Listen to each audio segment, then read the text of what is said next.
Hello viewers, welcome back to Aadya media. నేను మీ ప్రియా.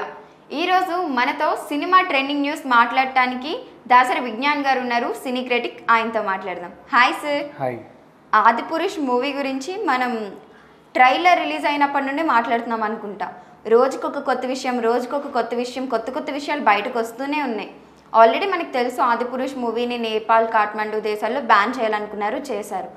ఇప్పుడు ఏంటంటే భారతదేశంలో కూడా ఈ ఆదిపురుష్ మూవీని బ్యాన్ చేయాలి అంటూ ఆల్ ఇండియా సినీ వర్కర్స్ అసోసియేషన్ వాళ్ళు పిఎం మోడీ గారికి లెటర్ రాశారు. ఇప్పుడు ఏంటి, ఆదిపురుష్ మూవీ ఇప్పుడు బ్యాన్ అయిపోతుందా ఇండియాలో, ఇంకా చూడలేమంటారా మనం? ఆదిపురుష్ రిలీజ్ అయినప్పటి నుంచి ఈ బయటి జనాలు అంటే రాముడు అంటే మనకు ఒక ఎమోషన్ కంప్లీట్ ఇండియాలో. సో రాముడు అంటే మనకు ఒక ఎమోషన్ అని ఉన్నప్పుడు ఆయన్ని జై శ్రీరామ్ అనేవాళ్ళు చాలామంది, ఈవెన్ బజరంగ్ దళ్ ఆంజనేయ స్వామి భక్తులు ఉంటారు, చాలామంది రాముడు భక్తులు అయితే ఎక్కువ మంది. అండ్ పైగా ఇప్పుడు మనకి అయోధ్య టెంపుల్ కూడా రామ మందిరం నిర్మాణంలో ఉంది. సో ఇన్ని సిచ్యువేషన్స్, అది నెక్స్ట్ ఇయరే మన వచ్చే మోస్ట్లీ నెక్స్ట్ రామనవమికి రెడీగా ఉంటుంది అది 100%.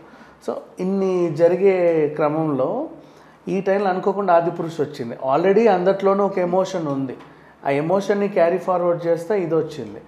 సో దీన్ని అందరూ కూడా రామాయణం లాగా భావించి చూడడం స్టార్ట్ చేశారు. మొత్తం ఇండియాలో ఉన్న ఈ 130-140 కోట్ల జనాలందరి ఎమోషన్స్ దెబ్బతిన్నాయి. ఈ హిందువులనే కాదు, మళ్ళీ వేరే మతాల వాళ్ళు కూడా కొంతమంది, అంటే రామాయణాన్ని ఒక ఇతిహాసాన్ని ఇష్టపడే వాళ్ళు ఉంటారు. ఇప్పుడు మనకైనా సరే, ఇప్పుడు ఫర్ ఎగ్జాంపుల్ మనం క్రిస్టియన్స్ కాకపోయినా కూడా జీసస్ సినిమా చూడాలనిపిస్తుంది, అదేంటో తెలుసుకోవాలనిపిస్తుంది. Who is he, from where did he come, what happened next, ఆయనకు ఎందుకు సిలువేశారు, ఏం జరిగింది తెలుసుకోవాలని ఉంటుంది కదా. అండ్ ఈవెన్ మన ముస్లిమ్స్ కాకపోయినప్పటికీ కూడా అల్లా ఎవరు, ఏంటి, ఆ చరిత్ర ఏంటి అని తెలుసుకోవాలనిపిస్తుంది. బుద్ధిస్టులు కాకపోయినప్పటికీ బుద్ధుడి గురించి మనకు తెలుసుకోవాలని ఉంటుంది. అంటే వాళ్ళు ఎవరో తెలియాలి కదా, at least we to have some knowledge కదా. తెలిసిన వాళ్ళు కొంతమంది స్టోరీకి అట్రాక్ట్, మతాలు మారలే కానీ ఆ స్టోరీ అట్రాక్ట్ అయితే మాత్రం అదే భలే ఉంది, ఈయన చరిత్ర చాలా గొప్పది అని మాట్లాడుకుంటారు కొంతమంది. షిరిడి సాయిబాబా గురించి కూడా కొంతమంది తెలుసుకోవాలనుకుంటారు, ఇష్టపడతారు. సేమ్ అలాగే వేరే మతస్థులు కూడా రామాయణాన్ని ఇష్టపడ్డారు. రాముడు సీత ఒక స్టోరీ అంటే వాళ్ళకి ఎలా ఉందంటే, ఒక భార్యాభర్త ఉన్నారు అంటే రాముడు సీతలాగా ఉండండి, కలిసి ఉండండి అని చెప్పేలాగా. అంటే వేరే మతాలలో అట్లా ఇంత పవర్ఫుల్ హస్బెండ్ వైఫ్ క్యారెక్టర్స్ లేవు. నెక్స్ట్ ఇద్దరు బ్రదర్స్ ఉండాలి అంటే రామలక్ష్మణుల్లాగా ఉండండి అంటారు. అంటే వేరే మతాలలో ఇంత పవర్ఫుల్ బ్రదర్ క్యారెక్టర్స్ లేవు. సో ఆ రకంగా ఉన్నప్పుడు వేరే మతాల వాళ్ళు కూడా దాన్ని ఫాలో అయ్యి ఇష్టపడే వాళ్ళు ఉన్నారు. సో ఇట్లా కంప్లీట్ ఓవరాల్ కంట్రీలో అందరూ కూడా రామాయణాన్ని ఇష్టపడ్డారు. సో రామాయణాన్ని చాలా రకాలుగా పాటలుగా చూశారు. సీతా కళ్యాణం చూశారు, రాముడి విల్లు ఇరిచేది చూశారు, ఒక్కొక్కరిది ఒక ఎపిసోడ్. రావణ దహనం ఒక ఎపిసోడ్, వాళ్ళ వనవాసం ఒక ఎపిసోడ్, లవకుశలు ఒక ఎపిసోడ్, వీళ్ళ కళ్యాణం ఒక ఎపిసోడ్, జస్ట్ రాముడు, ఆంజనేయుడు, సుగ్రీవుడు, వాలి ఆ యుద్ధం ఒక ఎపిసోడ్, ఇట్లా ఎన్నెన్నెన్నో ఉన్నాయి. ఇన్ని రకాలుగా రామాయణాన్ని చూశారు. సో ఇప్పుడు రీసెంట్ డేస్లో ఏంటంటే, ఇప్పుడు రామాయణం పక్కన పెట్టేస్తే బాహుబలి అనేది ఒక కల్పిత కథ. బాహుబలి అనే కల్పిత కథని చాలామంది ఎంజాయ్ చేశారు, మొత్తం ప్రపంచం అంతా చూసింది దాన్ని కూడా. ఓహో ఇలా ఉంది, పలానా బాహుబలి ఉండేవాడు, అమరేంద్ర బాహుబలి, కట్టప్ప, వీణ, ఆయన వీళ్ళందరూ, కుంతల నగరం, అందరూ ఓన్ చేసుకున్నారు దాన్ని కూడా.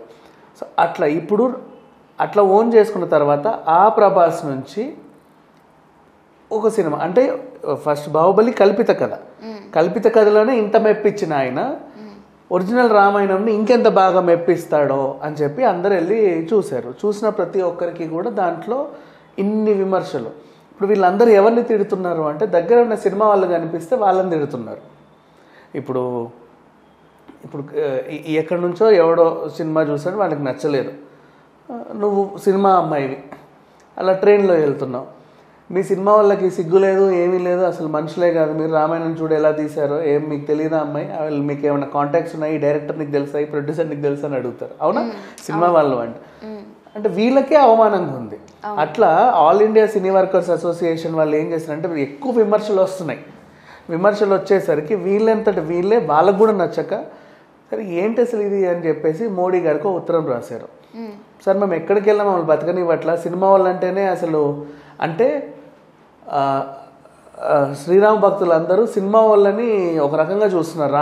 ఈ ఆదిపురుష్ తీసిన పాపానికి మమ్మల్ని విలన్లా చూస్తున్నారు, దూరం జరుపుతున్నారు, ఏదో అంటరానితనం లాగా మేము ఏదో తప్పు చేసినట్టుగా. ఎందుకు వచ్చిన గొడవ మనకి ఇది, అసలు ఈ సినిమాని బ్యాన్ చేయండి. ఇది నిజంగా మాకు మనోభావాలు కూడా దెబ్బతిన్నాయి ఈ సినిమా చూసిన తర్వాత. మన సినిమాని చూసి సమాజం చెడిపోతుంది అని ఒకప్పుడు మాట్లాడేవారు చాలామంది. సినిమాలు చూసే సిగరెట్లు తాగుతున్నారు, సినిమాలను చూసే మందు తాగుతున్నారు, సినిమాలు చూసి అమ్మాయిలు చెడిపోతున్నారు, అబ్బాయిలు చెడిపోతున్నారు అని చెప్పేసి అన్నారు. ఇప్పుడు సినిమా వల్ల దేవుణ్ణి కూడా విమర్శించే స్థాయికి సినిమా ఎదిగిందంటే ఇంకెన్ని చూడాల్సి వస్తుంది మనకి. ఇది బ్యాన్ చేసేయండి అని చెప్పేసి ఆల్ ఇండియా సినీ వర్కర్స్ అసోసియేషన్ వాళ్ళు మోడీకి లెటర్ రాశారు.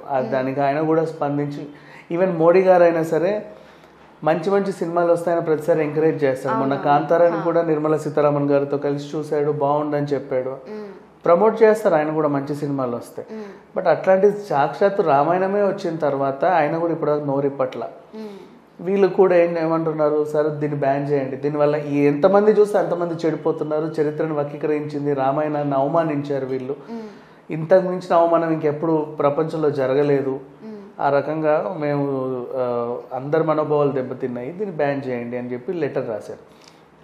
మరి దాన్ని ఆయన ఎంతవరకు పరిగణిస్తారు? అండ్ ఆ లెటర్లో ఇంకోటి కూడా ఉంది, సినిమాని నిలిపివేయాలి. నెంబర్ 1, నాట్ ఓన్లీ సినిమా, ఫ్యూచర్లో దీన్ని ఓటీటీలో కూడా రాకుండా చేయాలి, అండ్ అలాగే శాటిలైట్ కూడా అమ్మకుండా చేయాలి. అంటే అసలు ఇది ఉండొద్దు, కంప్లీట్గా క్లోజ్ చేసేయండి, ఇది మనకు అవసరం లేదు అనే రకంగా వాళ్ళు తీవ్ర పెద్ద ఎత్తున విమర్శలు చేసేసరికి మరి చూడాలి ఈ మోడీ ఎంతవరకు ఆన్సర్ చేస్తాడో ఏంటనేది. అక్కడి వరకు బ్యాన్ చేయడం వరకు అయితే ఓకే, కానీ ఎలానో మనకి పెట్టిన మనీ అయితే రిటర్న్ వచ్చేసాయి కదా ఫస్ట్ 4 daysలోనే, సో అది పెద్ద ప్రాబ్లం కాదు. ఓం రావుత్ ఇండియా వదిలి వెళ్ళిపోయే సిచ్యువేషన్ వచ్చేసింది అనమాట. ఇప్పుడు వీళ్ళు లెటర్లో ఓం రావుత్ మీద అలానే రైటర్ మీద ఇంకొంతమంది మీద ఎఫ్ఐఆర్ కూడా ఫైల్ చేయాలనేసి కోరుతున్నారు. దాన్ని నిజంగా కన్సిడర్ చేస్తారా? అంటే ఇంకో ఓం రావుత్ మేబీ ఇండియాలో మూవీస్ చేయలేకపోవచ్చా? అది చెప్పలేము, బట్ ఆయనకి ఇంకెవరైనా అవకాశాలు ఇస్తారో లేకపోతే లేదు. ఎందుకంటే ఇంకొకటి విచిత్రం ఏంటంటే బాయ్కాట్ ఆదిపురుష్ అనేది ఎక్కడ ట్రెండ్ అవ్వట్లా అసలు. ఐ మీన్ చాలా మంది చెప్తున్నారు, బట్ ఎక్కువ ట్రెండ్ అవ్వట్లా. ఇంతమంది బాయ్కాట్ బాలీవుడ్ అనే రకంగా. ఓం రావుత్ మాత్రం నాకు తెలిసి దేశం వదిలేసి వెళ్ళిపోతారా అంటే, ఇంతకుముందు ఇట్లాంటి విమర్శలు చాలా సినిమాలకు చాలా రకాలుగా వచ్చాయి. పీకే రిలీజ్ అయినప్పుడు అమీర్ ఖాన్ గారిని చాలా విమర్శించారు. ఒకనొక సందర్భంలో జయలలితతో కమల్ హాసన్ గొడవలు అయినప్పుడు కూడా ఆయన కూడా నేను దేశం విడిచి వెళ్ళిపోతానన్నాడు. ఇట్లా ఇన్ని రకాలు చాలామంది చాలా రకాల వ్యాఖ్యలు చేసినప్పటికీ అది వాళ్ళ ఎమోషనల్, వాళ్ళని అర్థం చేసుకున్నాం. బట్ ఇక్కడ ఏంటంటే ఓం రావుత్ ఇప్పుడు బయట తిరగలేని పరిస్థితి. ఏంటంటే ప్రతి ఒక్కరు కూడా నువ్వు రామాయణాన్ని అవమానించావు అంటున్నారే తప్పితే నీ సినిమా బాగాలేదు అనట్లా.